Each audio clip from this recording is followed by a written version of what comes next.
은혜가 충만하신 주님, 우리가 세상살이를 할 때 은혜로운 자가 되게 하시기 위해서 우리 가운데 일하여 주시고 우리를 빚어가시며 또 세워가시니 감사합니다. 이번 전반기 양육과정을 통해서 은혜로우신 주님을 닮아가는 은혜로운 사람이 되기를 원합니다. 무엇보다 제자를 삼는 성도가 되기를 원합니다.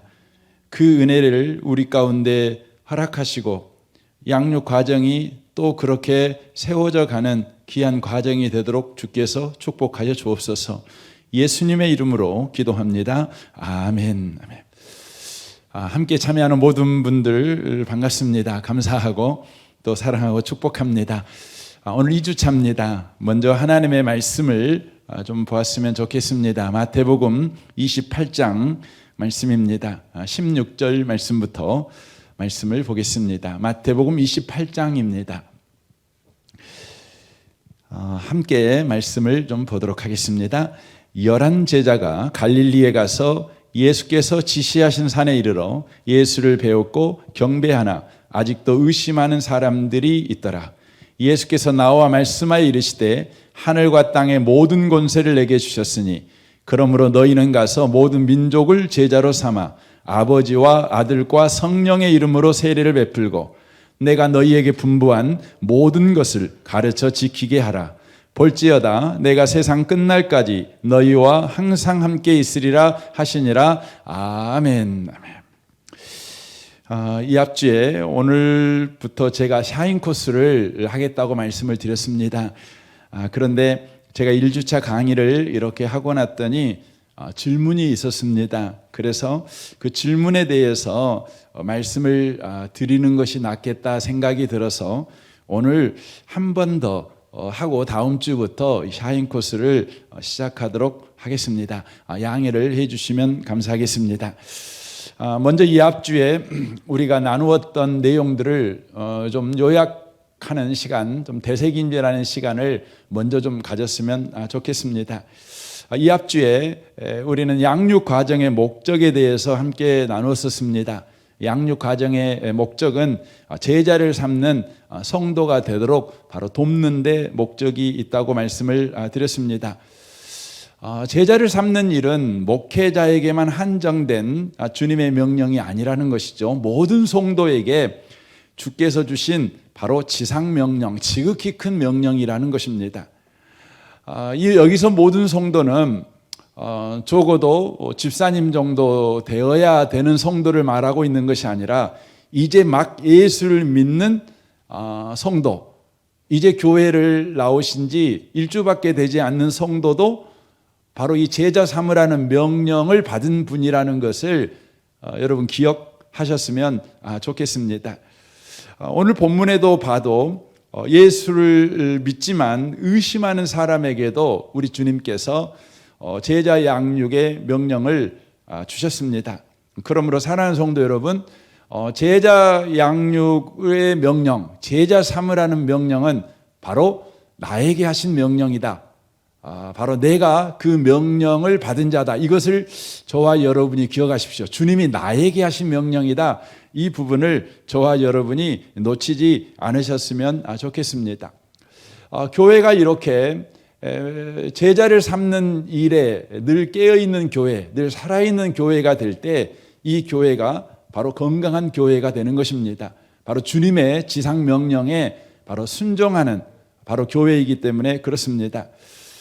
디모데 후서 2장 1절에 보면 내 아들아 그러므로 너는 그리스도 예수 안에 있는 은혜 가운데 강하고 또 내가 많은 증인 앞에서 내게 들은 바를 충성된 사람들에게 부탁하라. 그들이 또 다른 사람들을 가르칠 수 있으리라 라고 말씀합니다. 정말 건강한 교회, 또 우리 교회가 지향해야 될 교회의 모습은 이 본문에 보면 4대가 나오고 있는 것을 보게 됩니다. 바울이 먼저 나오고 그 다음에 디모데가 나옵니다. 그리고 충성된 사람이 나오고 또 다른 사람이 나오는 것을 보게 됩니다. 이렇게 제자 삼는 일이 교회 안에 이렇게 4대가 존재하게 될 때 교회가 진짜 건강한 바로 교회라고 말씀을 드릴 수가 있다고 하는 것입니다. 바울이 있고 바울에게 가르침을 받은 디모데가 있고 디모데에게 또 제자 훈련을 받고 있는 충성된 사람이 있고 또 그 사람에게 훈련받는 또 다른 사람이 있는 교회. 굉장하지 않습니까? 저와 여러분이 우리 교회가 그 교회가 되는 교회가 되도록 늘 함께 제자 삼는 일에 참여하는 복 있는 분들이 되시고 또 꿈꾸면서 이 일에 참여하시는 분들이 꼭 되셨으면 좋겠습니다. 제자 삼는 일을 할 때 우리에게 오는 유익에 대해서 이 앞주에 나눴습니다. 한 8가지 나눴죠. 그 첫 번째가 가장 많이 배울 수 있다는 것이죠. 두 번째는 가장 잘 배울 수 있다는 것입니다. 세 번째는 다른 사람을 위해서 진심으로 기도하게 된다는 것입니다. 네 번째는 목회자를 위해서 기도하게 된다는 것이죠. 또 성령 충만을 구하는 기도를 하게 된다는 것입니다. 여섯 번째는 아비의 마음을 가진 자가 된다는 것입니다. 일곱 번째는 자신을 돌아보아 모범적인 삶을 살아가는 사람이 되는 도전을 받고 살아간다는 것입니다. 여덟 번째는 교회가 군중이 모인 교회가 아니라 바로 제자가 모인 교회가 된다고 하는 것입니다. 또 한 가지 나눴었죠. 그러면 누구를 가르칠 것인가? 이 부분을 나눴었죠.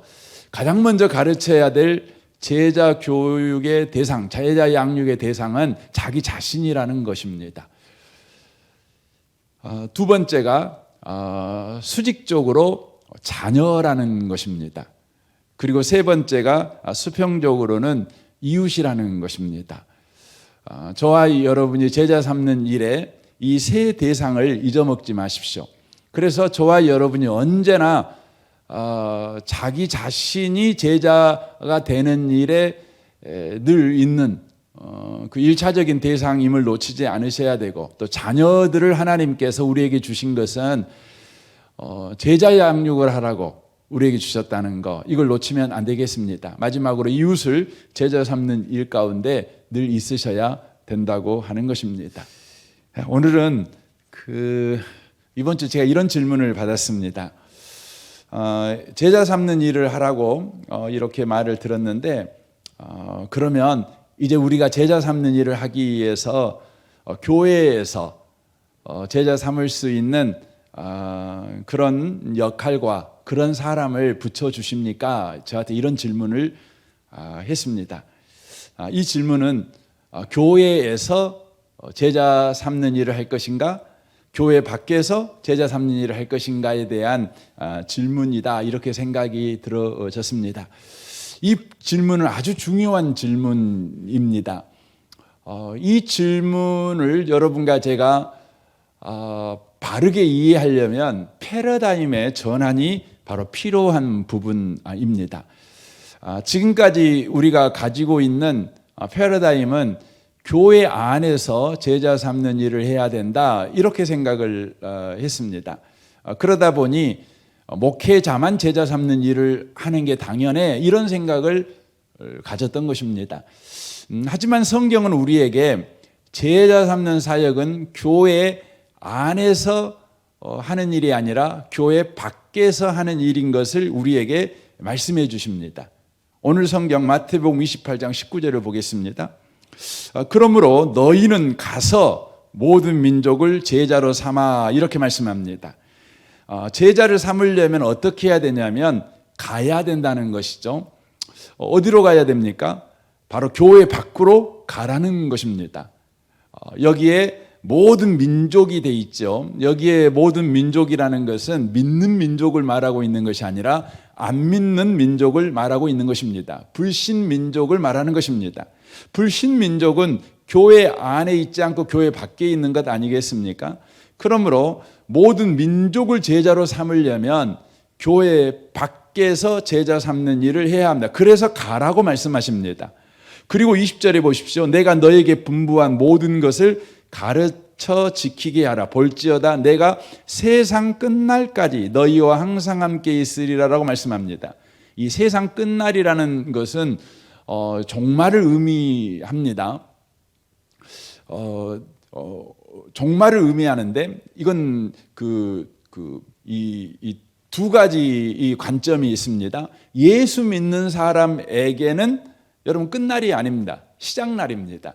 예수 믿는 사람한테는 왜냐하면 예수 믿는 사람에게 종말은 바로 영원한 신천신지, 바로 새하늘과 새 땅에 바로 시작하는 영원의 역사가 시작되는 날이기 때문에 그렇습니다. 하지만 불신자에게 있어서는 여러분 종말은 뭡니까? 그건 심판의 날이죠. 멸망의 날이죠. 끝장나는 날인 것입니다. 그래서 여기에 세상 끝날까지 너희와 항상 함께 있으리라 이렇게 말씀하시는 부분은 예수 믿는 사람이 끝장날 세상 속에서 제자 삼는 사역을 해가지만 주님께서 함께해 주시겠다는 바로 의미가 포함되어 있는 것입니다.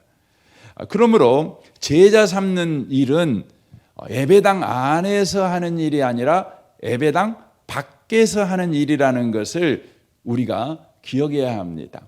지금까지 우리 한국 교회는 교회가 커지는 것을 하나님 나라의 확장과 동일시했습니다.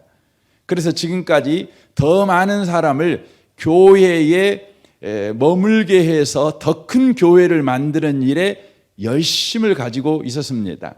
그리하여 더 많은 성도들이 교회 안에 머물며 교회 안에서 봉사하고 헌신하도록 그렇게 했고, 예수를 믿는다고 하면 그들이 교회 안에 들어와서 교회에서 할 수만 있다면 더 많은 시간을 갖도록 그렇게 유도를 해 왔었습니다. 특별히 교회 안에 실력이 있다는 성도들을 바로 교회를 관리하고 봉사하는 일에 더 많은 시간을 쓰도록 그렇게 했었습니다. 그래서 교회가 나날이 여러분 커졌지 않았겠습니까? 한국 교회가 얼마나 빨리 성장을 했습니까? 그래서 기독교 역사에서 한국 교회만큼 빠르게 양적 성장을 한 여러분 교회가 없다고 그렇게 이구동성으로 이야기를 합니다. 교회가 이렇게 빨리 커진 거 이거 참 감사하고 귀한 일이죠. 그럼에도 불구하고 그것이 최종 목적이 되어서 또 그것이 하나님 나라의 확장이라고 생각하는 패러다임은 결코 하나님이 기뻐하는 생각이 아닙니다. 하나님께서는 그런 교회를 역사 속에서 보면 어떻게 하셨냐면 반드시 흩어버리셨습니다. 흩어버렸습니다. 대표적인 게 뭐냐면 예루살렘 교회죠. 여러분 예루살렘 교회가 어떤 교회인지 아시죠? 우리가 초대교회 할 때 우리 마음속에 살아있는 생각하고 살아있는 교회는 바로 그 예루살렘 교회를 말합니다. 예루살렘 교회가 어떻게 시작되었습니까? 마가라고 하는 사람의 다락방에서 120명의 성도들이 모여서 예수님의 약속을 붙잡고 전혀 기도에 힘썼을 때 주님이 약속하신 대로 아버지가 약속하신 성령을 그들이 받게 되지요. 그리고 어떻게 됩니까? 마가 다락방에 그냥 있을 수가 없어서 예루살렘 길거리에 나아가서 그들이 바로 복음을 전합니다. 그때 어떻게 됩니까? 하루에 3,000명이 죽게 돌아오는 역사가 일어나게 됩니다. 하루에 3,000명이 죽게 돌아옵니다. 또 다른 성경에 보면 5,000명이 죽게 돌아옵니다. 당시 예루살렘에 살고 있는 시민의 숫자가 약 5만 명 정도 되었답니다. 성경학자들은 당시의 초대교회 곧 예루살렘 교회가 출석 성도가 몇 명이었냐? 그러면 약 2만 명 정도로 봅니다. 그러니까 예루살렘에 있는 시민의 거의 40% 가까이가 예루살렘 교회의 성도였다는 것이죠. 엄청나지 않습니까? 되게 뜨거운 교회였습니다. 서로 섬기고 서로 사랑하고 정말 아름다운 교회였습니다. 하지만 주님께서는 그 교회가 그렇게 아름다움에도 불구하고 어떻게 하셨습니까? 그 교회를 흩어버렸습니다. 흩어버렸습니다. 교회가 예배당 안에만 머물러서 서로 사랑하고 서로 섬기고 여기가 좋사오니 하고 있을 때 바로 주님께서는 이 교회는 분명히 사랑이 있는 교회지만, 이 교회는 분명히 뜨거운 교회지만, 이 교회는 주님이 디자인하신 교회가 아니라는 것입니다. 주님의 지상 명령에 바로 순종하는 교회는 아니라는 것입니다. 그래서 우리 주님께서 반강제적으로 바로 그 예루살렘 교회가 주님의 지상 명령에 순종하도록 예배당 안에 있는 성도들을 세상으로 쫓아내 버립니다. 이것이 사도행전 8장 1절에 이렇게 기록이 되어 있죠. 그날에 예루살렘에 있는 교회에 큰 박해가 있어 사도 외에 다 유다와 사마리아 모든 땅으로 흩어지니라 라고 말씀합니다. 주님이 바로 주님의 지상 명령을 순종하도록 바로 흩어버린 것입니다. 성도가 성도끼리 서로 사랑하는 건 귀한 것이지만 그것이 성도의 전 생활의 전체가 되어버리면 안 된다는 것입니다.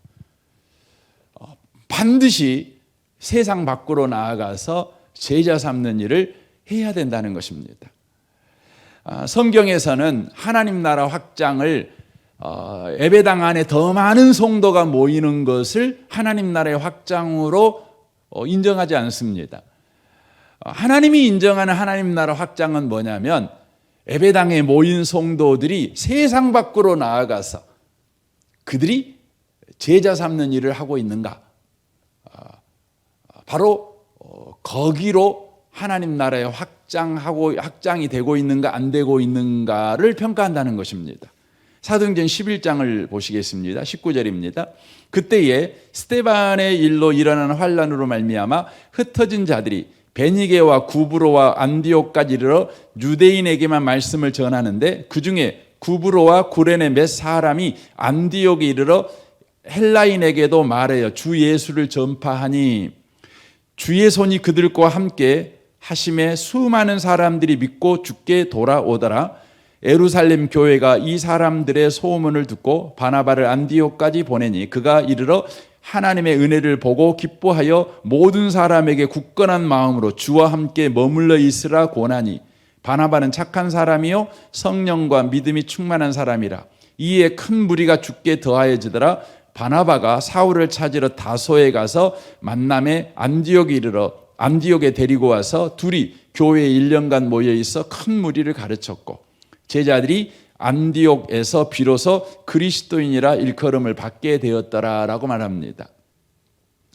안디옥 교회가 왜 그렇게 인정받는 교회가 되었는가? 바로 그 교회는 예배당 안에서 머물러 있는 교회가 아니라 세상 속에 들어가서 세상 사람들에게 그리스도인이라고 일컬음을 받은 바로 교회였기 때문에 그렇습니다. 하나님은 우리 은혜의 복음교회에게 기대하는 것이 뭡니까? 안디옥 교회의 바로 모습을 가진 교회가 되기를 원합니다. 안디옥 교회의 삶을 이 시대에 살아내는 바로 교회가 되기를 원하신다는 것입니다. 예배당에 당연히 모여야 되겠죠. 하지만 예배당에 머무는 것이 목적이 아닙니다. 예배당에 머물지만 세상 밖으로 나아가서 세상 속에 들어가서 안 믿는 사람에게 그리스도인이라 일컬음을 받는 겁니다.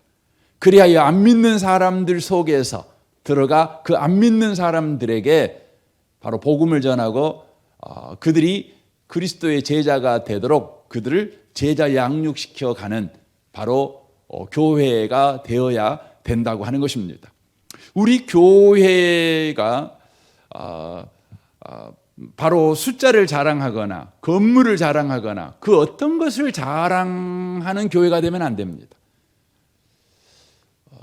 이 교회는 바로 세상 속에 들어간 성도들이 지금 제자 삼는 삶을 살아가고 있는가?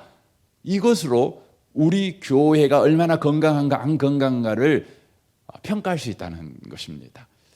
저는 우리 은혜복음교회 성도님들이 이렇게 제자 삼는 일을 꼭 하시기를 바랍니다. 여러분 이번 주부터 막 기도하십시오. 이 앞주부터 기도하신 분도 계실 것입니다. 이 앞주부터 이미 불신자를 정해놓고 여러분 기도하시는 분 계실 것입니다. 잘하시는 일입니다. 여러분 꼭 하십시오. 많은 숫자를 안 하셔도 됩니다. 한 분부터 시작하십시오. 하십시오. 기도하십시오. 그리고 그에게 복음 전도를 할 뿐만 아니라 제자 삼는 일을 어떻게 할 것인가. 여러분이 이제 그 부분에 대해서 하나님의 은혜를 구하고 또 실제적으로 행해 가시는 여러분 되셨으면 좋겠습니다. 우리가 보통 그 교회 밖에서 믿지 않는 사람들에게 가서 하는 일이 전도하는 일이 다였습니다. 아니, 전도하는 일이 다라기보다는 더 실제적으로 말하면 예수 안 믿는 사람을 예배당에 데려오는 것이 우리가 하는 일의 전부라고 생각을 했습니다. 그게 최선이라고 생각을 했습니다. 그런데 성경은 그렇게 말하지 않습니다. 예배당에 안 데려도 되니까 그곳에서 복음을 전하고 그들을 제자로 양육하라는 것입니다. 저는 여러분 가운데 그런 비전도 있었으면 좋겠어요. 가서 제자를 삼고 양육했더니 거기에 10명이 모이고 20명이 모이고 그래서 제자 삼았다 이거죠. 여러분 우리 교회 안 데려도 됩니다. 그곳에 교회가 개척되면 됩니다. 여러분 그렇게 돼야 됩니다. 그게 진짜 하나님이 원하시는 것입니다. 여러분 우리 교회의 숫자가 많아지는 게 목표가 아닙니다. 하나님 나라를 확장해 가는 것입니다. 여러분 그런 도전 받으십시오. 저희 교회가 기꺼이 여러분을 여러분이 뭐 나는 직장 다니면서 계속 그 일 하려면 그렇게 후원할 것입니다. 아니면 여러분이 나는 목회자가 되고 싶습니다. 그렇게 섬기고 하고 싶습니다. 그러면 여러분 또 교회가 또 기도하고 그렇게 후원해 줄 수도 있습니다. 여러분 그렇게 가야 되는 것입니다. 여러분이 제자 삼는 일을 하도록 하기 위해서 이제 교회에서 여러분을 돕기 위해서 세 가지를 할 것입니다. 세 가지를 할 것입니다. 이것이 여러분이 제자 삼는 일을 하는 일에 도움되는 교회가 도와주는 방식이죠. 가장 먼저가 뭐냐면 여러분을 제자를 세우는 양육자가 되도록, 제자를 세우는 리더가 되도록 여러분을 양육하는 일은 교회가 해주는 것입니다. 이것은 그래서 여러분이 이제 우리 전반기 양육 과정을 받고 후반기 양육 과정을 받는데 그것은 여러분이 제자를 삼는 일을 하라고 돕는 양육 과정임을 기억하셔야 합니다.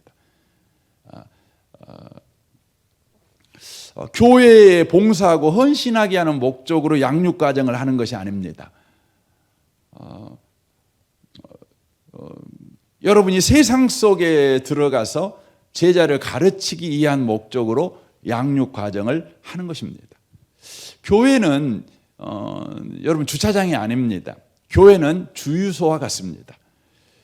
체험을 받았다면 현장으로 떠나야죠. 삶의 현장으로 떠나는 것이죠.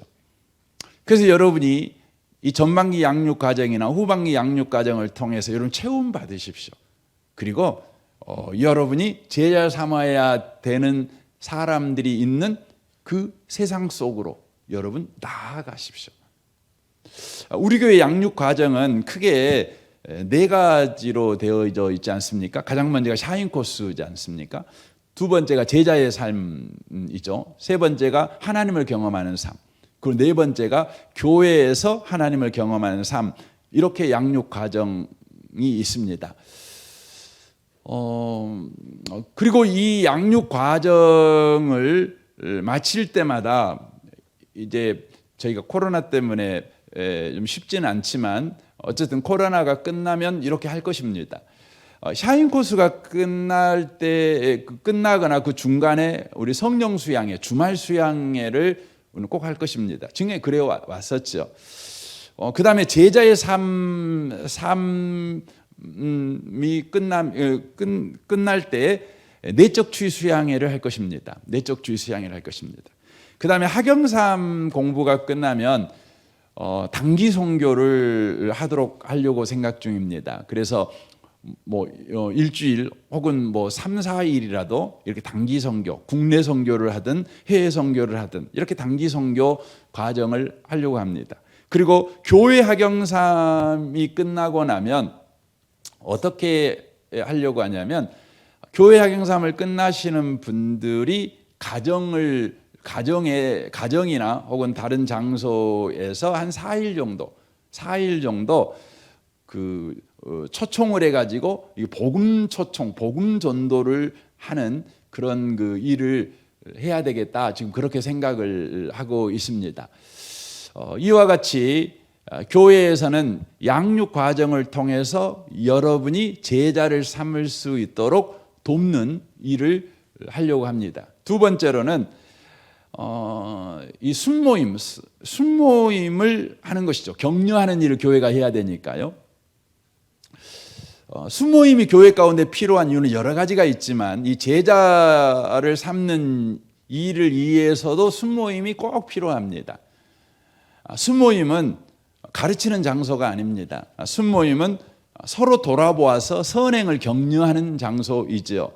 그래서 히브리서 10장 23절 보십시오. 약속하시는 이는 미쁘시니 우리가 믿는 도리의 소망을 움직이지 말고 굳게 잡고 서로 돌아보아 사랑과 선행을 격려하며 모이기를 패하는 어떤 사람들의 습관과 같이 하지 말고 오직 고나여 그날이 가까운 볼수록 더욱 그리하자, 이렇게 성경이 말씀합니다. 수모임에서는 하나님의 말씀을 가지고 그 말씀을 서로 나누죠. 그 말씀을 가지고 서로 사랑하고 선행을 격려하는 일을 하는 것이죠. 그래서 이 순모임은 무엇과 같냐면 작전 타임하고 거의 비슷합니다. 우리가 경기를 하지 않습니까? 경기를 격렬하게 하다가 감독이 볼 때 이 시간에는 작전 타임이 필요해. 그래서 불러 모으죠. 불러 모아가지고 작전 타임을 이렇게 하는 거죠. 잘하고 있는 사람한테 이것 한번 더 잘해봐. 못하고 있는 사람한테는 이렇게 하면 어쩔까 하고 서로 작전을 해주고 마지막에는 파이팅하고 다시 경기장으로 나가는 것이죠. 순모임은 제자 훈련을, 제자 삼는 일을 하는 사람들이 들어와서 격려받고 또 본인이 잘하고 있는 건 더 발전시키고 못하고 있는 부분은 이렇게 수정해서 서로 파이팅하고 또 세상 속으로 나아가서 제자 삼는 일을 하는 격려받는 장소, 이게 순모임입니다. 교회 안에는 이게 반드시 있어야 하는 것입니다. 어쩌면 함께 울고 함께 웃는 장소가 순모임 아니겠습니까? 여러분, 운다는 것은 굉장한 것입니다. 아무나 우는 게 아닙니다. 여러분, 고아는 울지 않습니다. 왜냐하면 울어봤자 소용없으니까요. 비빌 언덕이 있어야 여러분 우는 겁니다. 순모임은 우리에게서 비빌 언덕이죠. 우리가 울면 반응을 해주는 것이죠. 울면 책임져 주는 것이죠. 울면 함께 울어주는 것이죠. 그러니까 함께 울죠. 한바탕 울고 나면 다시 세상 속으로 들어가서 제자 삼는 일을 또 거뜬하게 해낼 수 있게 될 것입니다.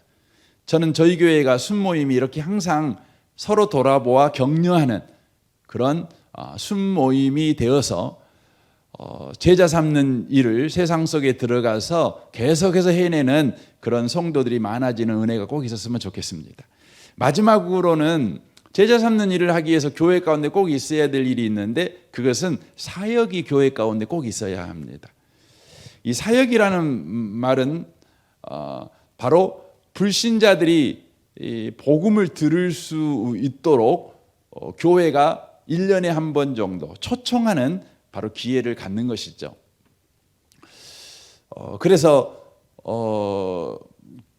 불신자들이 이제 우리 교회에 오지 않았겠습니까? 복음을 전하죠. 그곳 가운데서 이제 예수 믿는 사람들이 생겨나지 않겠습니까? 생겨나면 다음 주부터 우리 교회에 꼭 나오세요. 이렇게 안 할 것입니다. 안 나와도 됩니다.